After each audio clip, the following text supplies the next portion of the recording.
What's up, everybody? You're on 514 Online Mix, and we have a very, very special guest right here in the crib. We have Lucky Lex with us today. Thank you so much for being here with us. Pleasure. It's a pleasure for us. And before we get into your music, before we get into the rap, before we get into the albums, can you talk about the fact that you're in a band?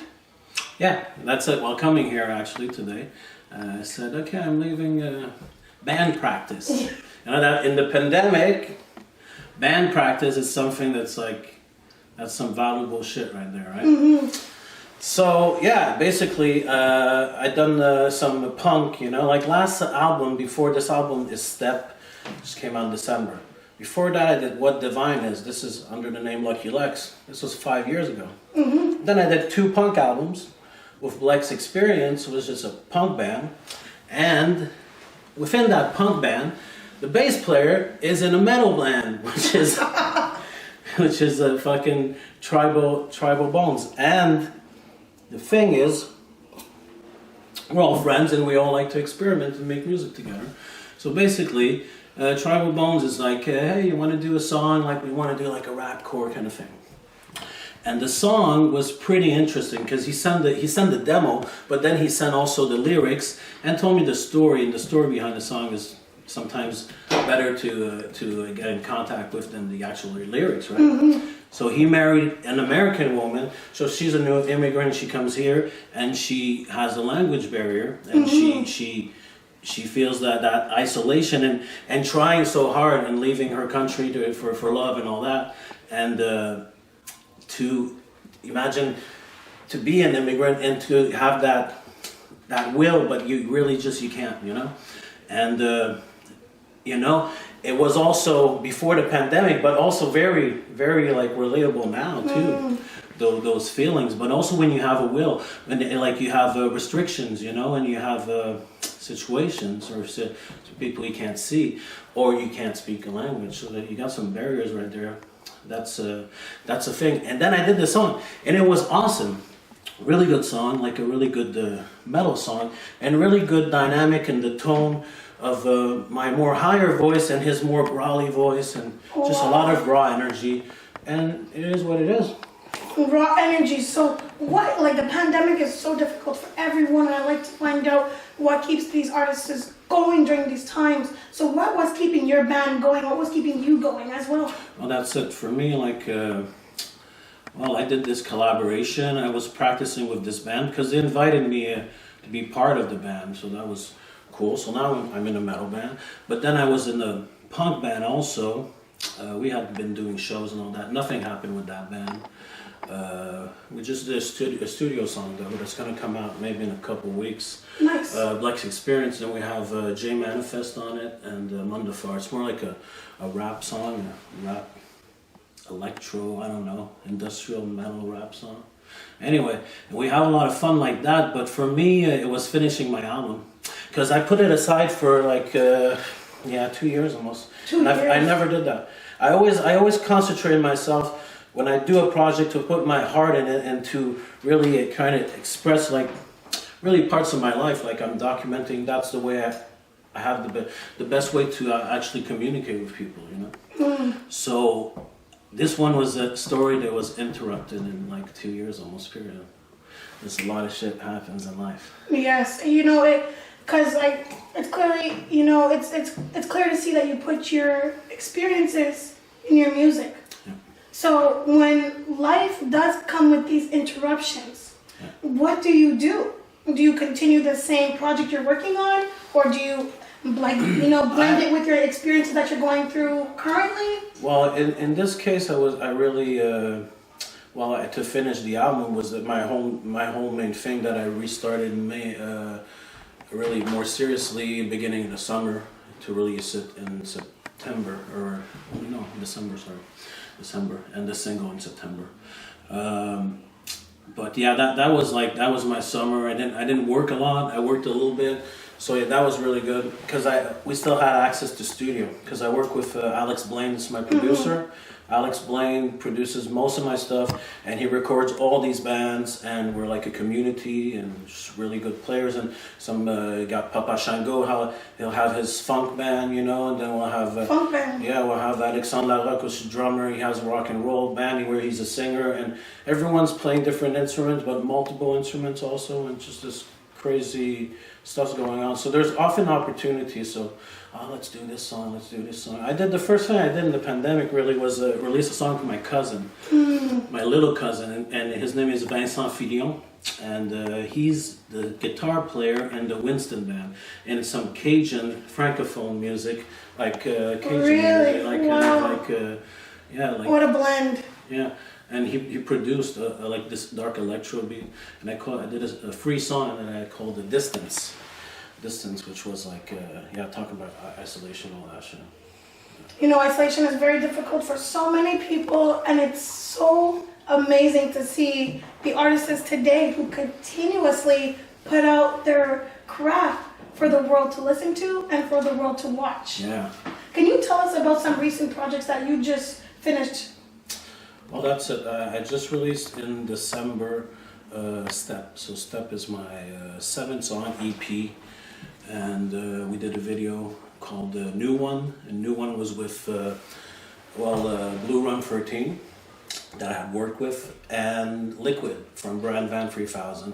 It was like an OG thing, and we did a video in the Olympic Stadium in the ramp there with Barry Walsh, and Barry Walsh is like the OG skateboarder in Montreal. He's been doing it for like ever, man. He just turned 50, so we're all like in our 40s, some now 50, and it was fucking awesome. We did that video the day of my birthday, you know. My mom passed by, and my aunt and shit, and fucking there was babies in the video and shit. It was cool. It was Wow, really cool. wow. Like in the middle of the pandemic, you know, Yeah. and you're inviting people like on your Facebook and shit, and then people are stressed. They're like, yeah, it's gonna be a mask and this, that. And I'm like, well, I'm gonna do it outside, and we'll have distance, and we'll, like, of course the cameraman's wearing a mask because he's so close, and I think it's up to people, man, to decide, you know. I don't think it's the Ebola virus, but we do have to be respectful. That's true. That's For me, true. it came together super well, and also it was my only fucking day off in that whole month. So it was just, and my birthday, it was just great. Wow. Felt like that little push. Like whatever happens in life, if you're a musician, you have that, you know. Yes. And Yes. nowadays, people have resources. Like you make your videos. People could not do that in the 80s, you know. That is true. That is It true. cost much more money. So we're highly grateful for the artists who, All you know, events and those small, you know, venues, and it's fun when it really comes together, you know. Like if you're playing a set and you're maybe 4 artists, but everyone really gets together and has a good night at the end. And yeah, for sure. It's So I guess it was just playing on the scene a little bit, but I didn't do that in a long time. I'm not so much a scene player now. I'm older. I'm 44, so it's like I'm very busy on the studio. So even if I do an album, will be an EP or an album, 7 or 12 songs. I'll release that. But then every year I'll do at least, I don't know, 6, 7 to 8, 12 collaborations of projects of bands. So now metal, but punk bands. I did 2 punk albums in the last couple of years. And just songs, like just spontaneous. People react to, like, a song that's going to come out soon. People react to something, and they put their emotion into soundscapes, and then they're like, oh man, my man will write something, you know. So it's that's it. I mean, it's always there. It's kind of the thing that I'm really grateful of, people that surround me, you know, and those friends. It's you good, know. good community. So since you're in multiple music genres, and that means you're really involved in the Montreal music scene, do you feel like Montreal supports their artists? I want to hear it from your perspective. I would say at this point, I'm not so much in the Montreal scene, as in the sense that I think the scene is a young scene. You know? In my 20s, you know, I was really, that's where I consider I was really in the scene. Because for me, scene, I'm thinking about physical, and that's a thing nowadays. But you're there. We see you on social media. We see your posts. Yeah. Well, that's it. What I'm used to call scene is just like being here in person, you know? The event. So yeah, I'm definitely pushing as far as promo and releasing material. That's for sure. And I'm in the scene as being a local artist and not so much known out of the local. A little bit, not too much. Just a little patches. Lucky Lex. Yeah. Why the name Lucky Lex? Actually, yeah. So I started. So I was just a fucking like kind of a skater kid, you know, and played a lot of guitar and shit like that, and I had a couple of friends. And lucky was not necessarily my situation. I was unlucky actually. In the group, I was always the person having the worst bails, or just having random attackers on the street for no reason, or just really the misadventures of Alex kind of thing, right? And it became so much that I would come into parties and people, hey, what's up?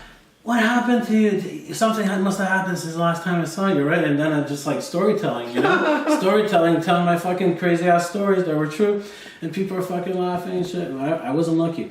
So at one point, fucking, I'm just writing, and 98, I really connect at one point, really some...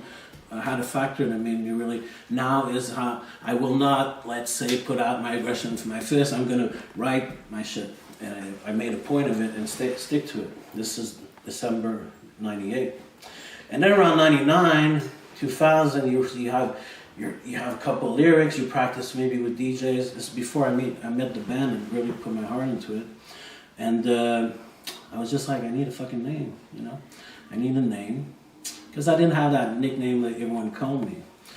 So, I don't know, I was just pondering. And then we had the messages back in the days, and it was like a pre-recorded message. So, you have reached the phone box of, and I just blurted out, Lucky Lex. I don't know, I guess I was thinking about Lucky Luciano, fucking Lex Luthor or something, you know? But also I was thinking that was a so ironic, stupid fucking name, but old school fun. But, because that's not what I was. And the moment I put that on my fucking answering machine, it was like everything came together. I got a job again, I fucking got a new girlfriend, all this shit that had fallen apart very quickly, got back really quickly. And then it was just like a reminder to like just be optimistic, you know, whatever. Lucky, unlucky is not, luck doesn't really exist that much. It's all relative, you know. But on what side are you gonna take your shit, you know? Wow. You still gotta be optimistic. Can you tell us one of your stories that you can share on 514OMRadio right now? What kind of story? Any one of your lucky or unlucky stories. Unlucky or lucky story? Putting me on the spot, because now I feel like I have to find a really, really good one, right? You know, you are a storyteller for a reason, you know, you just have all these experiences with you and you're bringing them to the table. Okay, I'll go way out there, okay? I'll tell you a story. Ooh.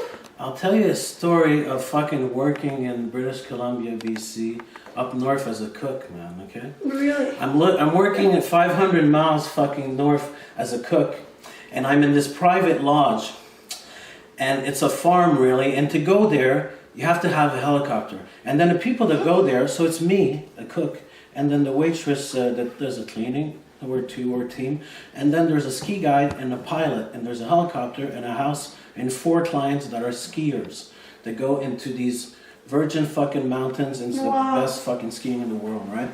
So become friends with these people because you're in this chalet and you're their private cook and you cook for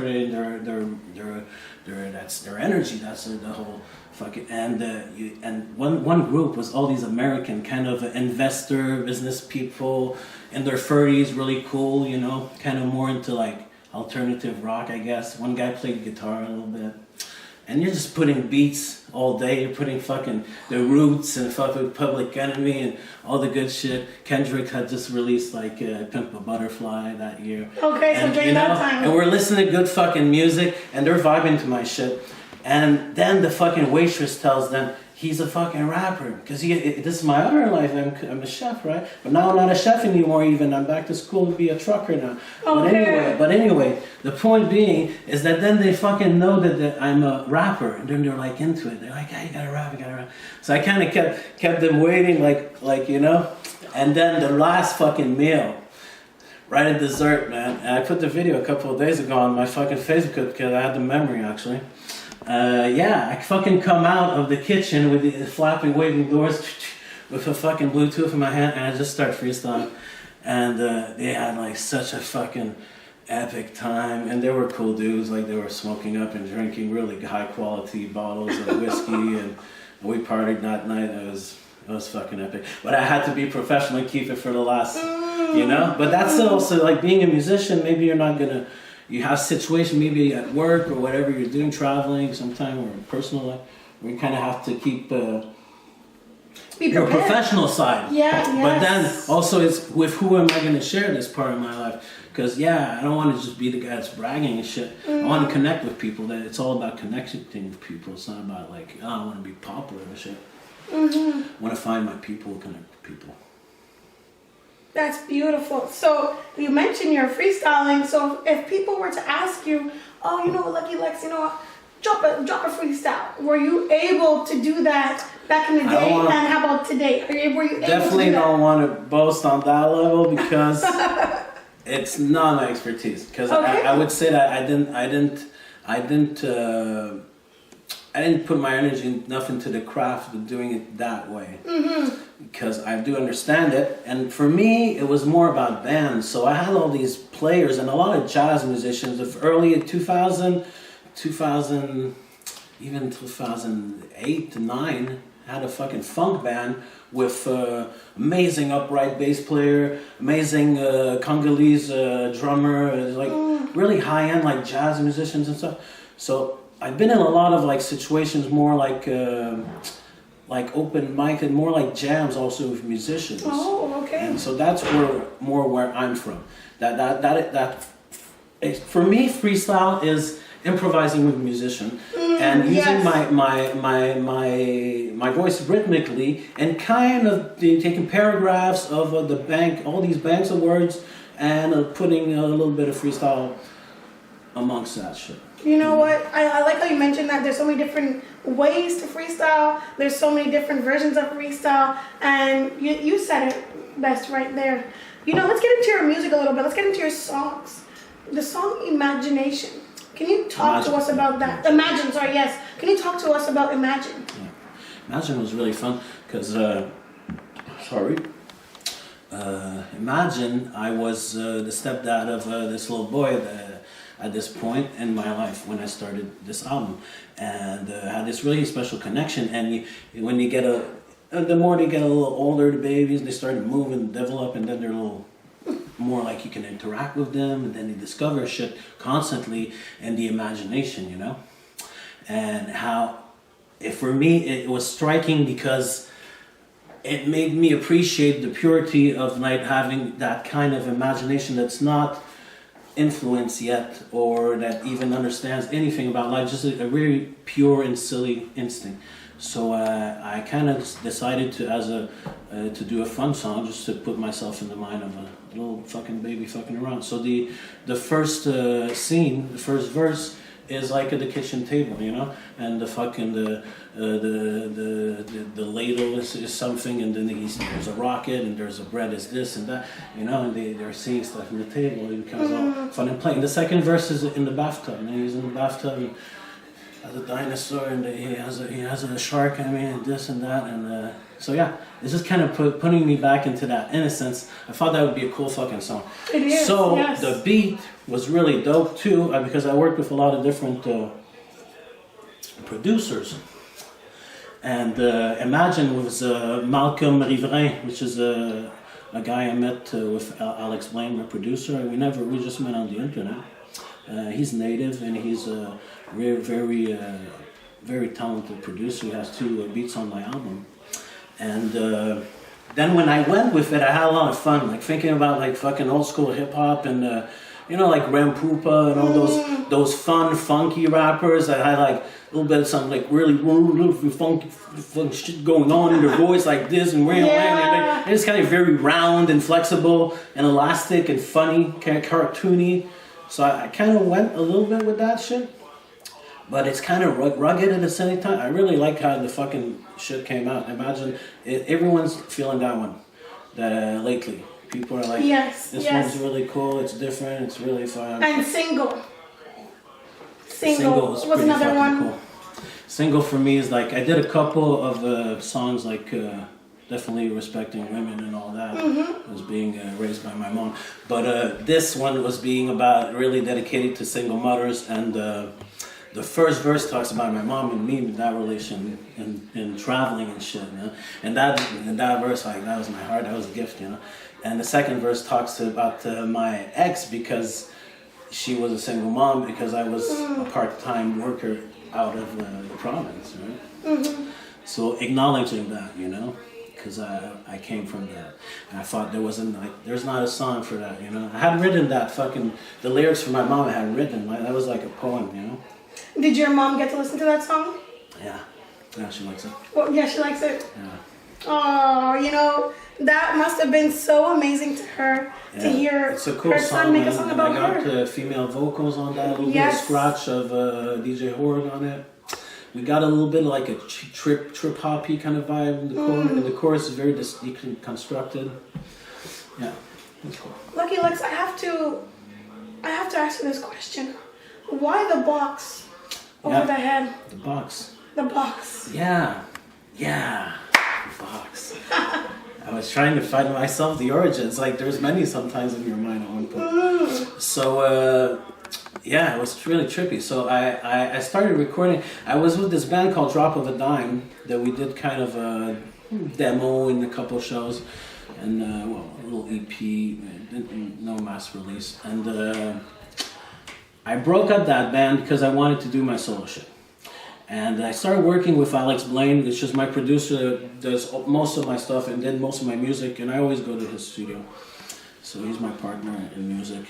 And discovering this guy, and he has like a basement studio in the like Villeray-Cartier, and it's like, it's like there's stones, and then there's just dirt and like wood and shit, and there's no floor cement, you know. Okay. And but he had fucking like kind of isolated some shit. He put in his first equipment there. He really wanted to have a fucking studio. And had really short ceilings and shit. But it's like, okay, whatever. I don't care about the studio. I care about this guy.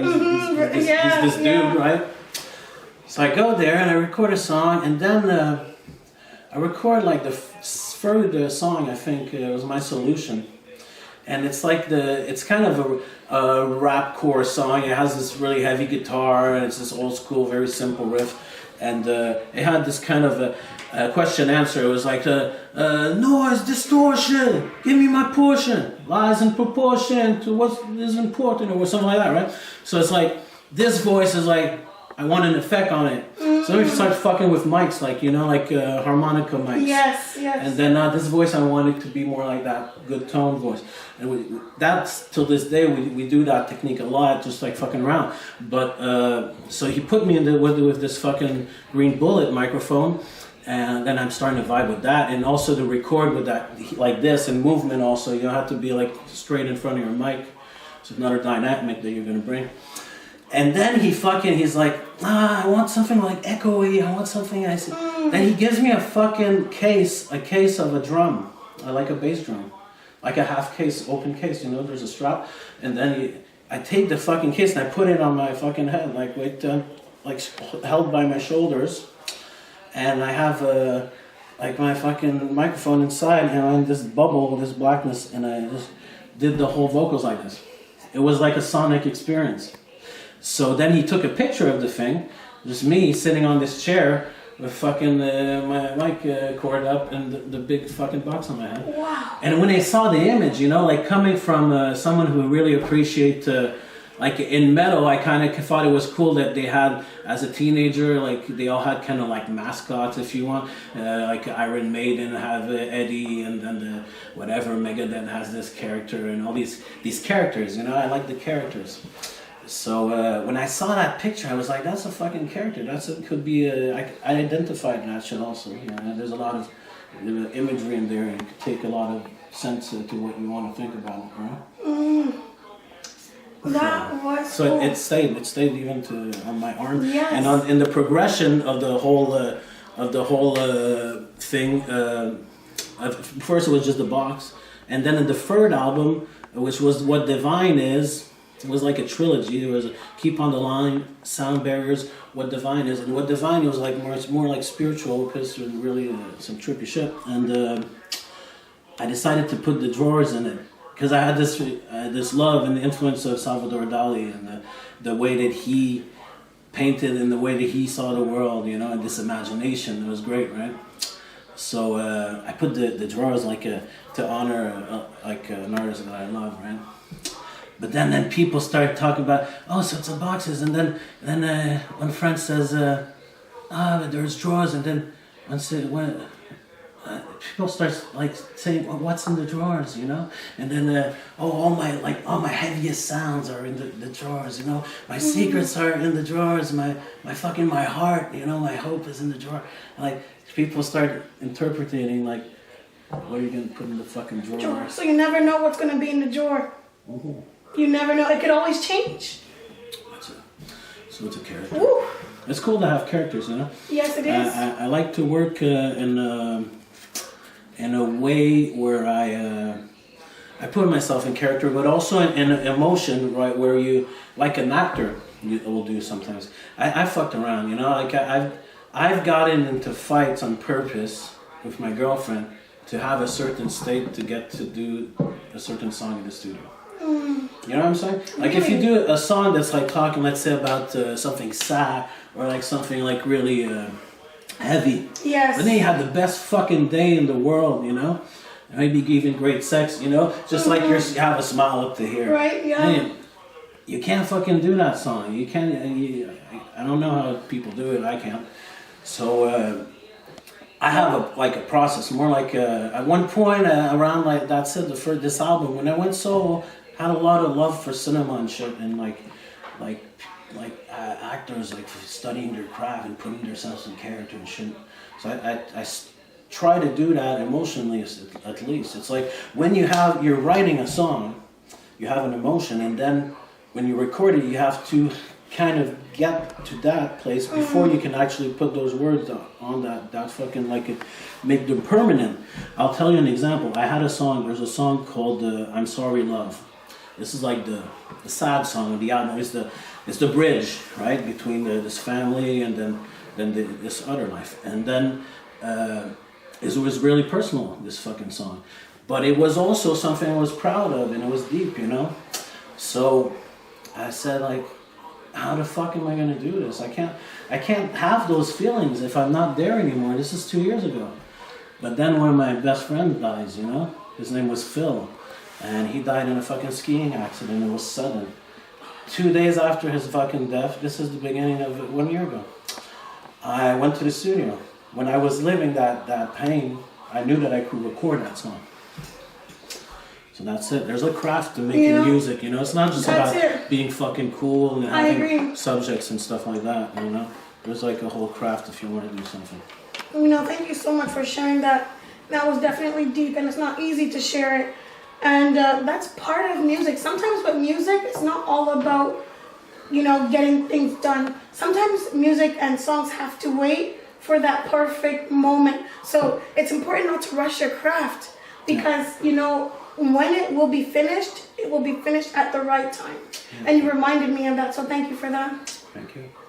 No, for real, thank you. And so, you know, I hear a French accent, of course. Yeah. And you also do interviews in French. We saw an interview that you did that was in French. Well, on that level, I want to thank you, because I think it's very cool that you're doing like stuff in English.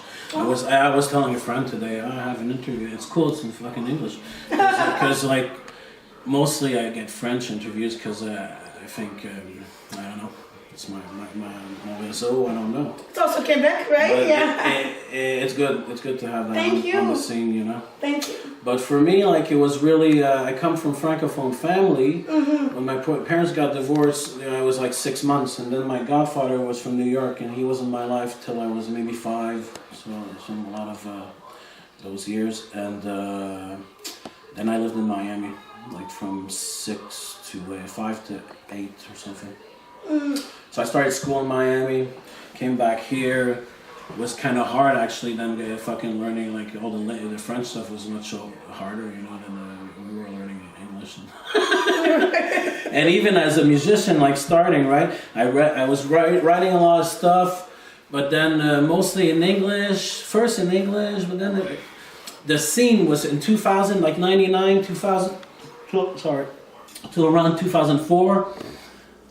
The scene had a lot of contests, a lot of still like fanzines, and like really these tight little these kind of these resources that you could go to the office of this place and they would help you to put you these like phone books with fucking contacts, you know. It was old school, you know, but I did do it in French to start with because I thought it was like impossible to do it in English here. I can imagine. So, and then at one point, I flipped it. At the end of this band, it was called Sculpture du Son, you know? Okay. And it was really cool, fusion, jazz, hardcore, like fucking francophone stuff. But then I started doing anglophone, then became bilingual. So it was like one all in English, then it was like a little bit of English, then it's like bilingual. And then at the end, the band was like off the rails, and we're just like, about to break up almost, so we're like, fuck everything, and we're doing free sets of 45 minutes of improv, free jazz, and I'm almost all instrumental, and I have like a fucking sound modular for my fucking vocals and stuff, and it becomes abstract at this point. But also, I never go back to French after the abstract period of my music journey. why is that? Because I dream and I think in English. And I think So you also I think can in express English. myself better that way. Okay. As far as writing, you know? Because I think the French for me still to this day is very complicated language, you know? I'm not as comfortable even though I have like maybe even more friends that are francophone, you know? You know, it's funny, they say as an English person, it is easier learning a German language than it is to learn an English a French language. So just imagine that. Just imagine that. And you performed. But I did a little sorry, bit. what? I did a little bit though. You did a little bit? Yeah, if you look up Luc La Chance, I did. Okay. This other character, yeah, I did a little EP, I don't know, it's like 2017. Wow, so you actually have Luc La fun Chance. making different kinds I of did a characters. video in France, actually. Ooh. Yeah, with a guy called Neg Lyrical, really fucking amazing, Paris. This guy's like Martiniquais de Paris. Okay. He came like, he was back in the day signed with Doug Génico, and he's just like old school, like legend, fucking activist, amazing lyricist. So we had a couple of songs together, and when I went to France for my buddy's wedding, we did a video for Luc La Chance song at L'Arc de Triomphe. Oh, that's nice. So you did go back a little bit. I'll fuck around with some shit. Okay, so before we go, I'm going to talk about your performance. I think it was 8 years ago at the Illuminati Plaza Theater, right? Or the Theater Plaza. Yeah, St. Hubert on the... Yes. So tell us about that performance. Yeah, that was a cool performance. Yeah. It looked like you were having so much fun. Yeah, I did two shows there. And it was amazing. Like you'd get in, so you enter les théâtres in la rue Saint-Hubert, right? It's probably still open. I hope it is. Fuck this. We don't know. We don't know, right? Yeah. And it's very cool. And then it comes like the steps, and then you enter, and there's this beautiful woman, and she's sculpting, and then someone else is painting here, and then there was the balcony, and then there was the scene, and it's fucking huge, and then there was this, and we used the whole floor. And basically, we had this friend, Matt Powerland. He was a painter and the host, and he had this big fucking canvas with the whole fucking floor, and two amazing dancers that were all body painted, and my man Jay Manifest, and I had he played there, and I had my buddy Nico. He was doing my back vocals. Nico Kush was doing my back vocals for this is all my early stuff. It's around like 2012 or something like that. 12, 13, 15, 13. Yeah, and we played while he was doing live painting and body painting, and we didn't have any shoes, so it was just like our footsteps, and we're like being cautious, and we're just like we're just like little like doing these movements to stay low, because we could slide at any time, and fucked up our nice gear. It was super dope. That was really cool, because like to have events where it's like multi-disciplinary, like where you have like visual art is amazing. So, and it doesn't have to be just graffiti. You have sculpture and just whatever, expressionist dancers, whatever, man. Like you can put some crazy shit together if you're open-minded.